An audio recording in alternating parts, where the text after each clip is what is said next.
वे हम आ रहे हैं आईएफआरएस 9 के ऊपर। आईएफआरएस 9 किसकी बात करता है? फाइनेंशियल इंस्ट्रूमेंट्स की। फाइनेंशियल इंस्ट्रूमेंट्स की ये भी पूरा आपके सिलेबस में नहीं है, जितना एक्चुअल है उसका खाली 10 से 12% है एफएआर 2 के सिलेबस में। लेकिन सर बेसिक से तो आए पढ़ते हैं। सही है सर। अगली अटेम्प्ट में इसका इम्पैक्ट ये इसका बढ़ रहा है, ईसीएल वगैरह भी इसमें आ रहा है, लेकिन आप लोग तो सब इंशाल्लाह इसी अटेम्प्ट में पास हो जाएंगे। सही है सर।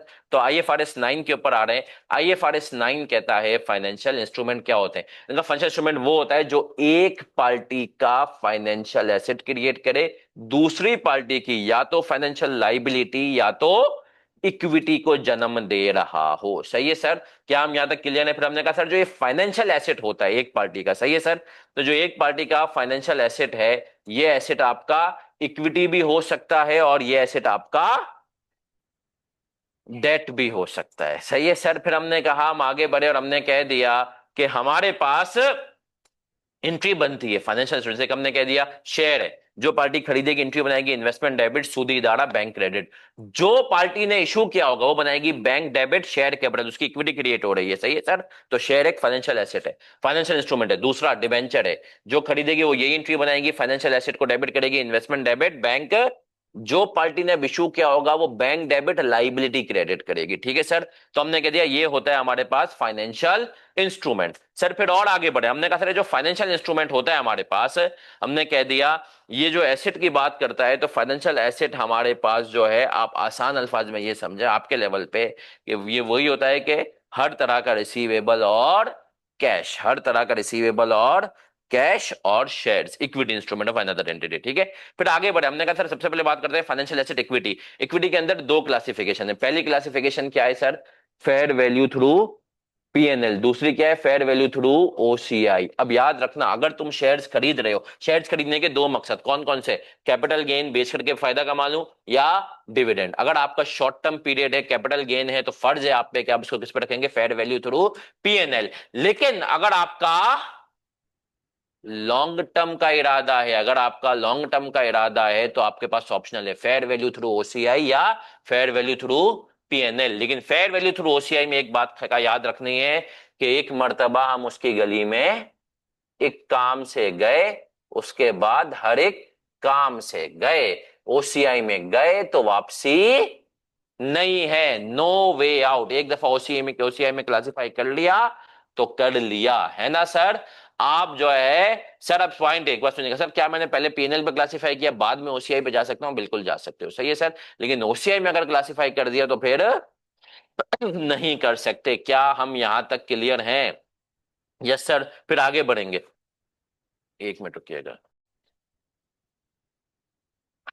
चलिए सर आगे बढ़ेंगे। आगे बढ़ते हुए हमने कहा कि आपके पास फाइनेंशियल एसेट पीएनएल का हो, इक्विटी इंस्ट्रूमेंट पीएनएल हो या ओसीआई हो। सही है सर। उसके अंदर याद रखना कि जो डिफरेंस होता है वो दो बातों का होता है। पीएनएल के अंदर ट्रांजैक्शन कॉस्ट एक्सपेंस आउट होती है, ओसीआई के अंदर ट्रांजैक्शन कॉस्ट क्या होती है सर? कैपिटलाइज होती है। सही है सर। पहला तो ये हो गया। दूसरा हमने कहा सर क्या होता है हमारे पास कि जो है फेयर वैल्यू गेन पीएनएल के अंदर पीएनएल में जाता है, ओसीआई के अंदर ओसीआई में जाता है। बाकी डिविडेंड जो है वो दोनों का कहां रिकॉर्ड होगा? पीएनएल में होगा। सही है सर। एक इंपॉर्टेंट कॉन्सेप्ट है, वो होता है रिसाइकलिंग। What is recycling? के डिस्पोजल के टाइम पर, है ना, सबसे पहले जब आप ओसीआई वाला इंस्ट्रूमेंट डिस्पोज करेंगे तो उसको आपने सबसे पहले ओसीआई पे मेजर रीमेजर करना है, गेन ओसीआई में रिकॉर्ड करना है, फिर डिस्पोज करना है। और डिस्पोजल के बाद भी आपने जो गेन ओसीआई में रिकॉर्ड करा है, आप उसको पीएनएल में नहीं लेकर के जा सकते फॉर इक्विटी इंस्ट्रूमेंट। सही है सर। तो इक्विटी इंस्ट्रूमेंट ओसीआई और पीएनएल। फिर आते हैं सर डेट इंस्ट्रूमेंट। हमारे पास डेट इंस्ट्रूमेंट कितनी तरह के होते हैं फाइनेंशियल एसेट के अंदर? तीन। कौन कौन से? Amortize cost, fair value through PNL, fair value through OCI. Sir आ जाते हैं, सबसे पहले बात करते हैं अमोर्टाइज। लेकिन उसके पीछे ना दो टेस्ट होते हैं, बिजनेस मॉडल टेस्ट और specific payment of principal and interest, है ना sir, cash flow test. Business model test कहता है अमाल का दारोमदार किस पे है? नियतों पे है। अब जरा सुनना मेरा बच्चा, नियतों का मतलब क्या है? आपने कुर्बानी का जानवर लिया, आपकी नियत है कि मैं ही नहीं खरीदा है, मैं ही कुर्बान करूंगा, ये अमोर्टाइज कॉस्ट है। आपने डिबेंचर लिया, आपने कहा मैंने ही लिया है, मैं ही इसको मेच्योरिटी तक रखूंगा, सही है, ये अमोर्टाइज कॉस्ट है। आपने कहा लिया तो मैंने है कुर्बानी का जानवर, लेकिन बेचने के लिए लिया, इसको मैं खुद कुर्बान नहीं करूंगा, अच्छे पैसे मिलेंगे बेच करके निकल जाऊंगा, आप क्लियर हो, तो ये फेयर वैल्यू थ्रू पीएनएल है। लेकिन अगर आप कंफ्यूज हैं, आपको नहीं पता मैं रख भी सकता हूं या मैं बेच भी सकता हूं अच्छे पैसे लगे, तो ये क्या है, fair value through OCI. Debenture मैंने लिया है, मैंने कहा मैं मेच्योरिटी तक रखूंगा, अमोर्टाइज कॉस्ट। डिबेंचर लिया है, थोड़े टाइम में बेच दूंगा, पीएनएल। कंफ्यूज हो, रख भी सकता हूं बेच भी सकता हूं, तो अमोर्टाइज कॉस्ट। सही है सर, यहां तक हम क्लियर है?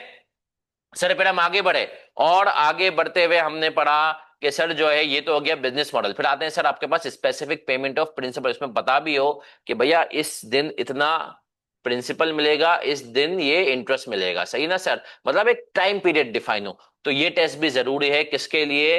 अमोर्टाइज कॉस्ट के लिए और ओसीआई के लिए। पीएनएल के लिए टेस्ट जरूरी। अगर किसी इंस्ट्रूमेंट में ये चीज नहीं है तो हम उसको कहाँ क्लासिफाई करेंगे?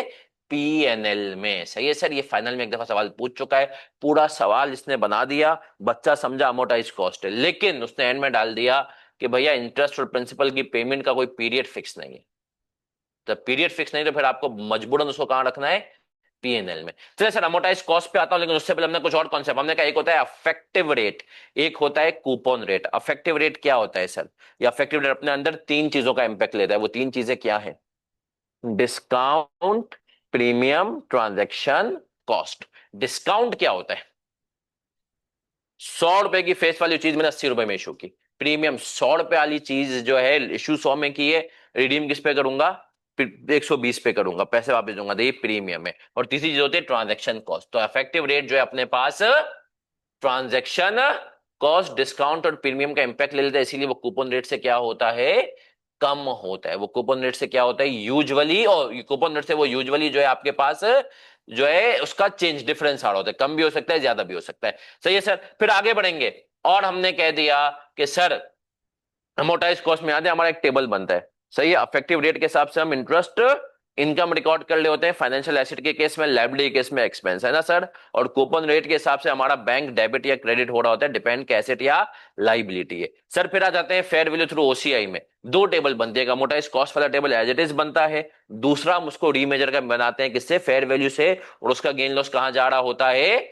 ओसीआई के अंदर। सही है सर। यहां पर एक चीज बहुत इंपॉर्टेंट है कि सर डेट इंस्ट्रूमेंट में, फाइनेंशियल एसेट में रिसाइकलिंग अलाउ है। क्या मतलब है सर?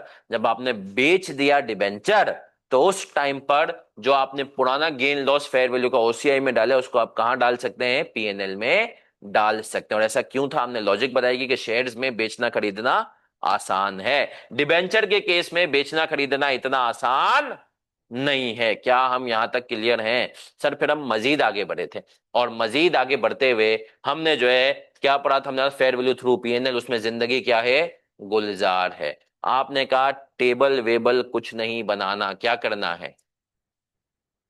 आपने जो है सिंपल जो है आराम से अपने पास जो है कूपन रेट के ऊपर इंटरेस्ट इनकम रिकॉर्ड याद रखना।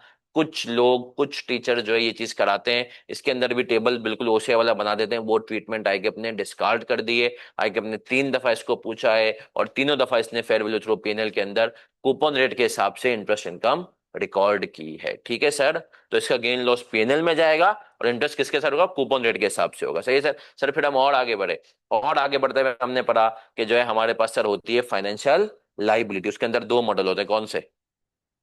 अमोर्टाइज कॉस्ट और fair value through PNL. Amortise cost क्या होता है सर? अमोर्टाइज कॉस्ट होता है सेम एज फाइनेंशियल एसेट, बस फर्क ये होता है कि यहां पर अब हमारी लाइबिलिटी, हम पेइंग पार्टी हैं, तो हम टेबल वही बनाते हैं, लेकिन अब हम इंटरेस्ट इनकम की जगह इंटरेस्ट एक्सपेंस रिकॉर्ड कर ले होते हैं अफेक्टिव रेट के हिसाब से। अफेक्टिव रेट अपने अंदर वही डिस्काउंट, प्रीमियम और ट्रांजैक्शन कॉस्ट का इंपैक्ट लेगा, है ना सर? यहां पर जब बात करेंगे हम पीएनएल की, किसकी बात करेंगे? पीएनएल की। तो पीएनएल के अंदर इसने कहा दो चीजें होंगी सर। अगर तो आपका गेन लॉस जो है आया है क्रेडिट रेटिंग की वजह से, क्रेडिट असेसमेंट की चेंज की वजह से, तो वो किस में जाएगा? ओसीआई में। आपको इस, अगर यहां पर ये सवाल यार एक दफा आ जाए भी, तो उसको बताएगा क्लास में कि गेन लॉस किसकी वजह से आ रहा है? क्रेडिट असेसमेंट की चेंज की वजह से, वो जाएगा ओसीआई में। लेकिन तो अगर आपका गेन लॉस आ रहा है किसकी वजह से? फेयर वैल्यू थ्रू, और फेयर वैल्यू चेंजेस की वजह से वो कहां जाएगा? पीएनएल के अंदर जा रहा होगा। तो सर ये था हमारा आईएफआरएस 9, इसके भी डिस्क्लोजर सिलेबस में नहीं है। अगले पे